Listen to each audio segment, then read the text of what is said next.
Hello and welcome to Center for Victory's podcast of Your Best Day Yet. At Center for Victory, we're here to help unlock, reinforce, and enrich relationships through personal and professional development. I am Eric Guy, Chief Victory Officer here at the Center for Victory. With me today, Mr. Terry Tucker. Thanks for coming on. I'm going to give you a little intro here, Terry, and then we're going to get into it. All right, sir? Sounds good. All right. Terry is the founder of Motivational Check LLC and has a Bachelor of Science degree in business administration from the Citadel and a master's degree from Boston University. So he's a pretty smart dude. He has been an NCAA Division I college basketball player, a marketing exec, hospital administrator, customer service manager, SWAT hostage negotiator, a business owner, high school basketball coach, and a cancer warrior. He is the author of the book, Sustainable Excellence, 10 Principles to Leading Your Uncommon and Extraordinary Life. Love the title of that, Terry. And we're going to get into also, Terry's developed 4 truths to encourage, guide, and support the audiences he speaks to. Hopefully he'll share that with us today. Controlling your mind, or it will control you. Embrace the pain and discomfort we all experience in life and use it to make you a stronger and more resilient individual. What you leave behind is what you weave in the hearts of other people. As long as you don't quit, you can never be defeated. With all that said, welcome, Mr. Terry Tucker. Eric, thanks for having me on. I'm really looking forward to talking with you today. Yeah, so, man, where to start with all this? I'm really excited to talk about your book. But, you know, you've had some trials. I know we talk a lot on this channel about people just helping other people be inspired. And you have you've had a 11-year battle with cancer, correct? Correct. What was that like going through that, and what did you learn from it? It was horrible. It has been horrible. It's been actually it's 12 years now, because I was diagnosed in 2012. So it's 12 years now. And I have a very rare form of melanoma, and most people would think of melanoma as too much exposure to the sun and affects the melanin, the pigment in your skin. Mine has nothing to do with sun exposure. It's a rare form that appears on the bottom of the feet and the palms of the hands. And I was a girls' high school basketball coach when we were living in Texas, when I had a callus break open on the bottom of my foot, right below my third toe. And initially didn't think much of it, because as a coach, you're on your feet a lot. But after a few weeks of it not healing, I made an appointment and went to see a podiatrist, a foot doctor friend of mine. And he took an x-ray and he said, "Terry, I think you have a cyst in there and I can cut it out." And he did. And he showed it to me. It's just a little gelatin sac with some white fat in it. No dark spots, no blood, nothing that gave either one of us concern.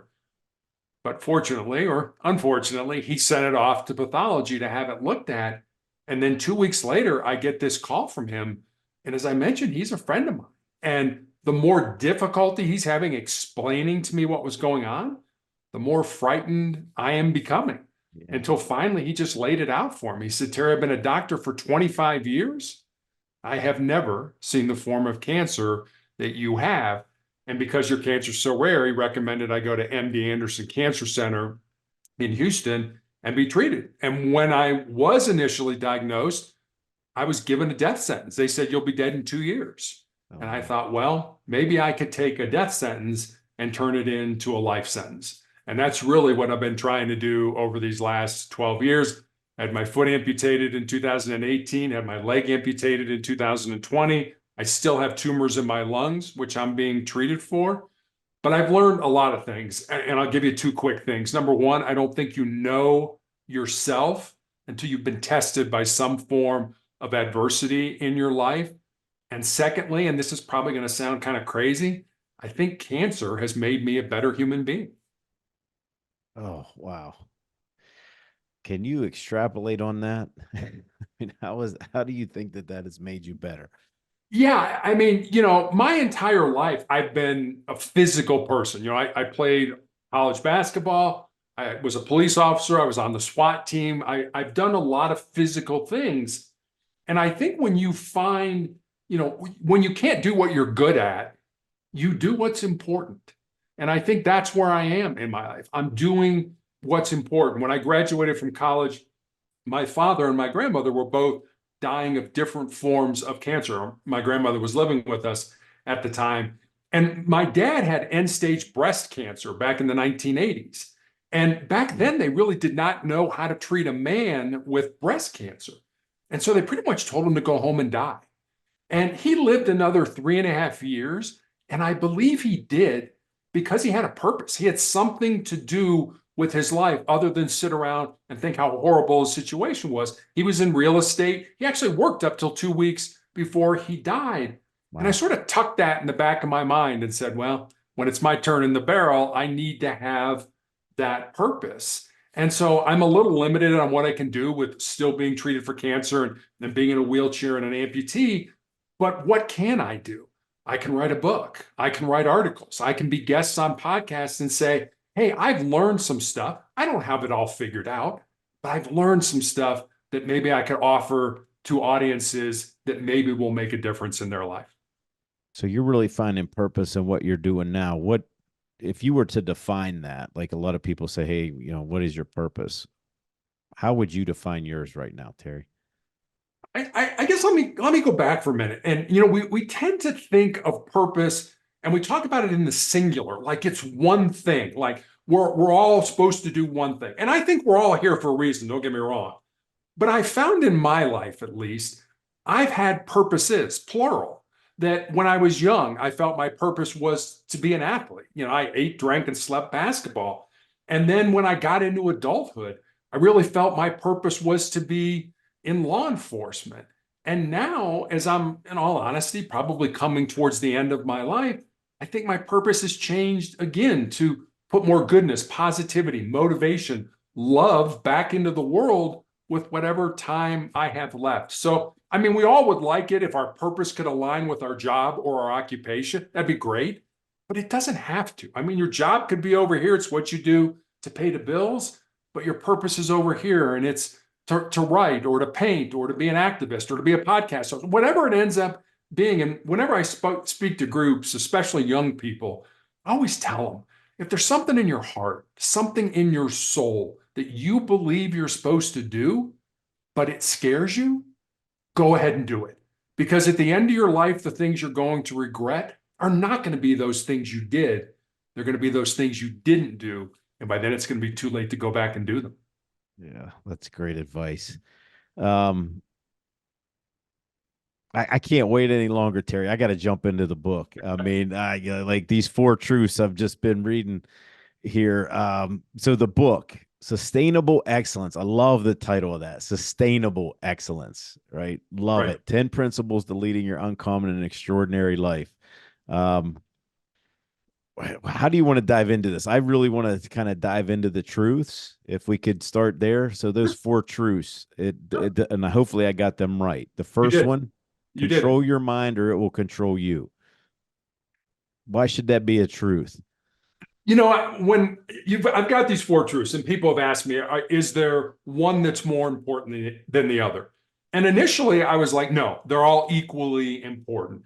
But the more I've learned, the more I've grown, the more I've read, the more I've researched, I think that is the most important of the truths of callousing your mind, of being in control of your mind. And I learned that early in my life. When I was in high school, I had 3 knee surgeries. And I remember when I went back playing basketball after those knee surgeries, my mind was putting all kinds of negative thoughts into my brain. Things like, hey, you're probably a step slower since your surgeries, and college coaches aren't going to be interested in recruiting you. And I remember thinking, wait a minute, I'm still playing at an elite level, and college coaches are still reaching out. I learned early that I needed to change the narrative to sort of flip the switch. And when I was at the Citadel, which is a military college, Mm-hmm. we had a president one year by the name of James Stockdale. I don't know if that name rings a bell, but Stockdale was a Medal of Honor winner. He was shot down during the Vietnam War. He was the highest ranking prisoner of war at the Hanoi Hilton in Vietnam. And he actually won our nation's highest military award, the Medal of Honor, for what he did as a POW. Now, I did not spend a lot of time around him. He was the president of the college. I was a cadet. But I remember being at an event where he was, and somebody asked him, who survived all that ugliness and brutality and torture? And he said, let me tell you who didn't survive. He said it was the big, strong, tough guys who thought that they could handle any kind of abuse or torture. And this really, the next thing he said kind of floored me. He said the other group that didn't survive were the optimists. He said these were the people that thought, well, we're going to be rescued or let go by Thanksgiving or Christmas or Easter, and Thanksgiving and Christmas and Easter would come and go and they wouldn't be rescued. He said those people died of a broken heart. He said the people that survived were the people who understood what they could control, which, according to Stockdale, was basically the thoughts in our mind and the breathing in our lungs. Everything else was at the discretion of the enemy and controlled it. And Eric, I think that's where we kind of get in trouble. We tend to want to control all these things that are outside of our purview, that we have no control over whatsoever. And I think that leads to all kinds of problems, including mental illness, and we can't handle things, and my life is terrible, and all that kind of stuff. Now, life is pretty good. I mean, for a guy who's got cancer, I think life is great. So understand the things you can control in life and control them. Let the rest of this stuff go. Do you have any examples of how you're doing that right now? Because there might be somebody watching this or listening to this that got on here and is like, "Oh, woe is me," and then they hear your story and it's like, "Well, maybe I don't have it quite that bad." I mean, I'm inspired already, and we've just got started. How do you do that? How do you control your mind? How do you callous your mind? Yeah, It kind you. of it kind of goes to the second truth about embracing pain. And you do it, it's not hard. You do things you don't want to do. And I do this every day of my life. And so I recommend it when I speak or when I'm on podcasts. Do one thing every day that scares you, that makes you nervous, that makes you uncomfortable, that's potentially embarrassing. It doesn't have to be a big thing. But if you do those small things every day, when the big disasters in life hit us, and they hit all of us, we lose somebody who's close to us, we get let go from our job, find out we have a chronic or a terminal illness, you'll be so much more resilient. So, what are those little things? Get up in the morning and make your bed. I mean, so many people don't make their bed. It's like, just make your bed. I mean, you've already gotten a victory right out of the gate during the day. I'm sitting on the couch binge watching Netflix. I really should go to the gym. I don't want to go to the gym. Go to the gym. I really need to study for this test, but I want to hang out with my friends. Study for the test. Do things that you don't want to do. I mean, I have a prosthetic leg. It is a pain in the neck to use it. I am 6'8" tall. So learning to walk again, falling is not an option. You get hurt from this height, so that's not a good thing. So I don't like doing that. Even cold therapy I do. When I take a shower, I do cold therapy. I hate that. It's terribly uncomfortable. Just do things every day that you don't like to do. Yeah, that's good stuff. Any more into number two? Embracing the pain, the Yeah, I examples of think that. there's a big difference. Our brains are hardwired to avoid pain and discomfort and to seek pleasure. So to the brain, the status quo, the way things are right now, hey, it's comfortable and familiar and should just be left alone. But the only way we're going to grow, the only way we're going to get better, the only way we're going to improve, and we all know this, is to step outside those comfort zones and do things that make us uncomfortable. My players who I coach I would always tell them, you need to get comfortable being uncomfortable. And so I think that's, we're all going to experience pain in our lives. And it doesn't have to be cancer pain or even any kind of an illness. It could be any, the flight you're going on vacation gets canceled, or you Right. break up with your boyfriend, your girlfriend. Pain is inevitable. Suffering is optional. Suffering is what you do with that pain. Do you use it to make you a stronger and more determined individual? Or do you wallow in it and feel sorry for yourself and want other people to feel sorry for you?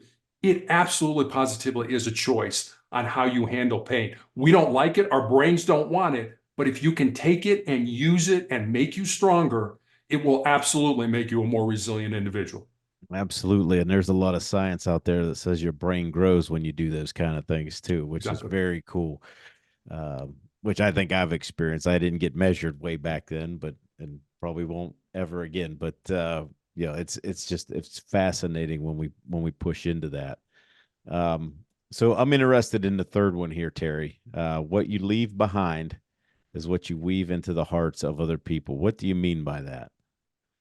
Um, that I look at as kind of a legacy type of truth. And we don't like to think about death. We don't like to think about the end of our lives.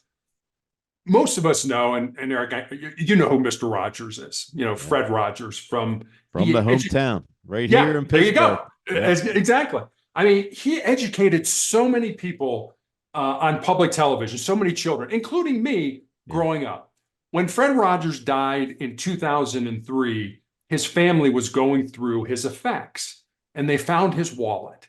And inside his wallet was a scrap piece of paper on which Mr. Rogers had written four simple words: Life is for service. And I think that's an incredibly important thing to remember. We all tend to not all of us. Some people think that we are born empty, and that when we get out of school and we kind of get into life, whatever that looks like for you, that then your job is to fill your empty self up. Okay, I got to get a good job. I got to make a lot of money. I've got to drive the nicest car, live in the nicest house, have the best family, have the latest gear. And Eric, what I found is it's just the opposite. We're not born empty. We're born full. We're born with everything we need to be successful in life already inside of us. We just need to pull it out and use it to our benefit. But that's such a, it's life should not be about what I can get. Life should be about what I can give. And if you spend your life emptying yourself out, certainly for the betterment of yourself, but also for the betterment of your family, of your friends, of your community, of your country, your life will be so much better and so much more fulfilled than all those people who think, if I get one more gadget or one more toy, then I'll be happy. Those people are never happy. Don't get stuff, give stuff to people. Preach it, brother. Yeah, Oh, I should that's have a good. pulpit, right? Sorry, I didn't mean Yeah. to go off on No. that one. Oh my goodness. No, this is good. This is good. I'm leaving the office right after we do this podcast because I'm inspired and fired up, man, because I'm ready to take on the weekend. Um, the last one, Terry, as long as you don't quit, you can never be defeated. Yeah, I mean, I think that's pretty self-explanatory. Hmm? The way I look at it for me, or how I apply it to myself, is that someday my pain is going to end. It may end through surgery, it may end through some type of new medication or therapy that comes along. Quite frankly, it may end when I die. But if I quit, if I give up, if I give in to pain, then pain will always be a part of my life. There's a great story, and it's a true story. It occurred back in the 1950s. I don't know if you've ever heard this.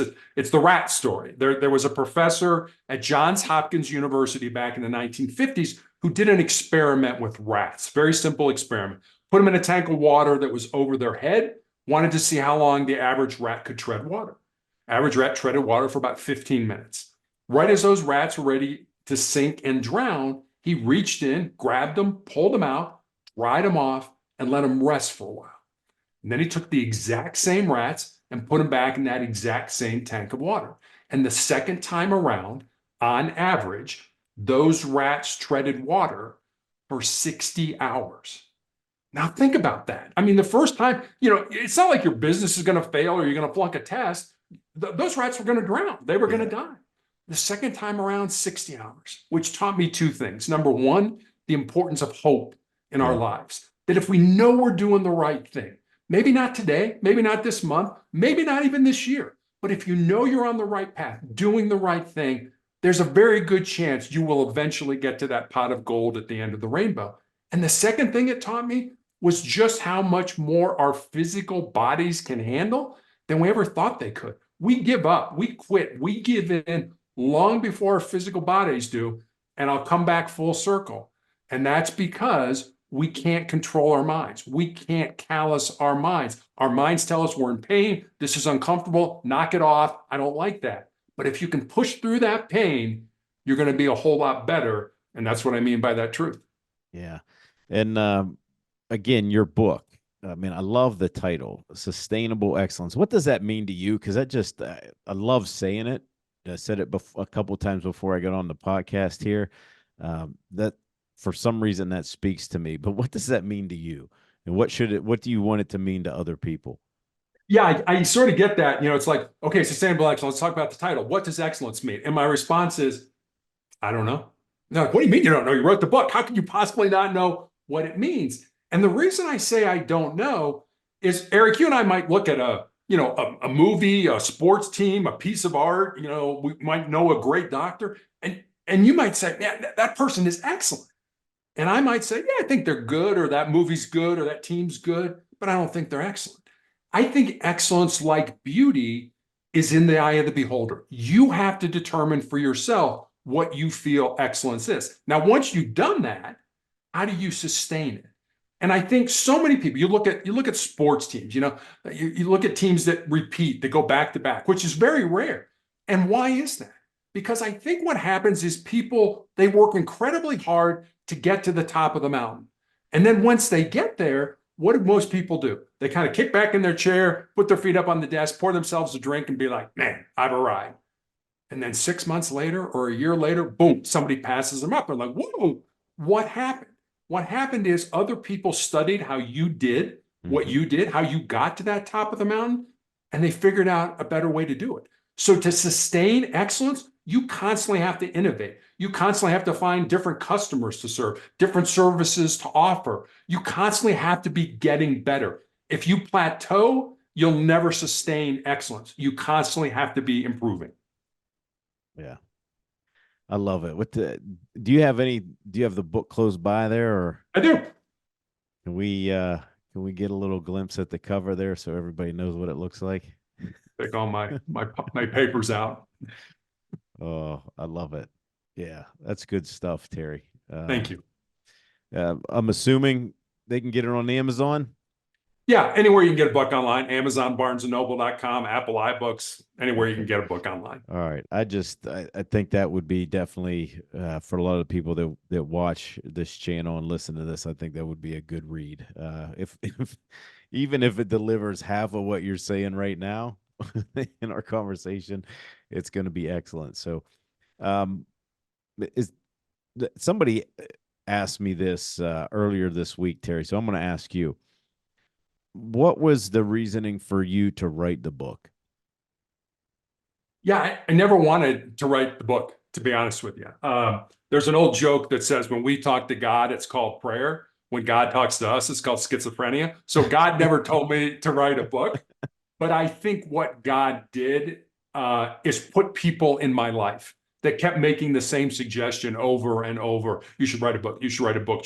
And I really was kind of poo-pooing it. It's like, I don't want to write a book. But the book was really born out of two conversations I had. One was with a former player that I had coached in high school, had moved to the area in Colorado where my wife and I live with her fiance. And the four of us had dinner one night.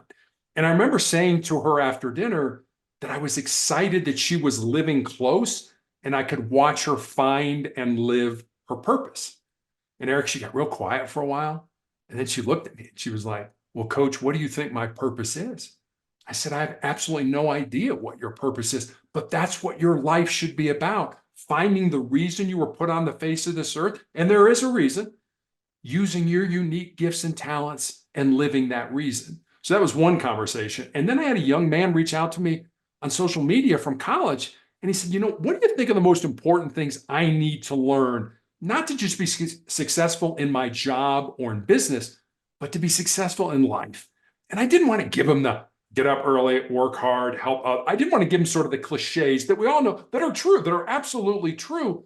I wanted to see if I could go a little bit deeper with him. So I was taking some notes. I kind of had these 10 thoughts, these 10 ideas, these 10 principles. And so I sent them to him. And then I stepped back and I was like, well, I got a life story that fits underneath that principle, or I know somebody whose life emulates this principle. So literally during the months I was healing after I had my leg amputated, I sat down at the computer every day and I built stories, and they're real stories about real people underneath each of the principles. And that's how the book came to be. Wow. Well, thank you for writing it because I know it's probably going to change lives. I can't wait to get my hands on it. I'm just fascinated by what we just talked about. If there's anybody out there listening, Terry, and I'm sure there is, they're kind of maybe down on their luck, maybe not feeling so good, not so hot, thinking that life's got them, you know, surrounded in a cage. What would you say to them? What advice would you give? I, I guess I would tell them this story. Um, I've always been a big fan of Westerns growing up. When I was young, my mom and dad used to let me stay up late and watch Gunsmoke and Bonanza, and my favorite was Wild Wild West. 1993, the movie Tombstone came out. You probably saw it, huge blockbuster, starred Val Kilmer as a man by the name of John Doc Holliday Yes. and Kurt Russell as a man by the name of Wyatt Earp.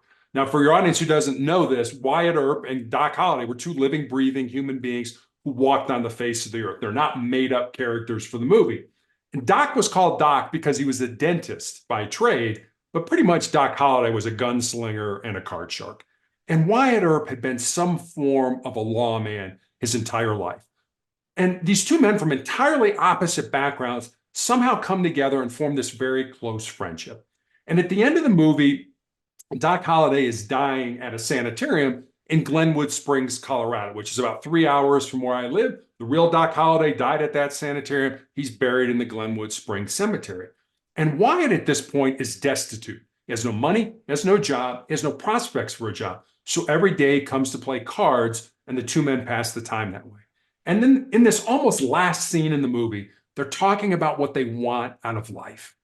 And Doc says, I was in love with my cousin when I was younger, but she joined a convent over the affair. But she's all that I ever wanted. And then he looks at Wyatt and he says, what about you, Wyatt? What do you want? And Wyatt kind of nonchalantly says, I just want to lead a normal life. And Doc looks at him and says, there's no normal, there's just life. And get on with living yours.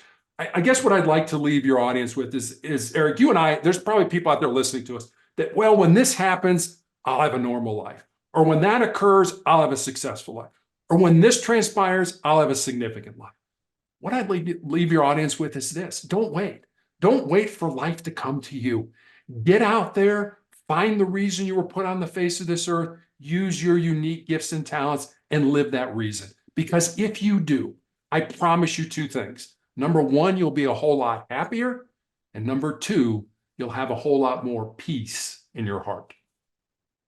Wow, I'm going to end it there. That was great. I'm glad I asked that question, and I'm so thankful for the answer. And by the way, big fan of that movie. Oh, Big me too. fan. Big fan. Big fan. Ask my wife. Yeah. Okay. Terry, I am inspired. I got goosebumps on that last answer. Um, just thank you so much for being on the show and for pouring in to me, to our audience. And I wish you all the best. Like I said, I can't wait to get my hands on the book. Remember, gang, that book is a Sustainable Excellence: 10 Principles to Leading Your Uncommon and Extraordinary Life.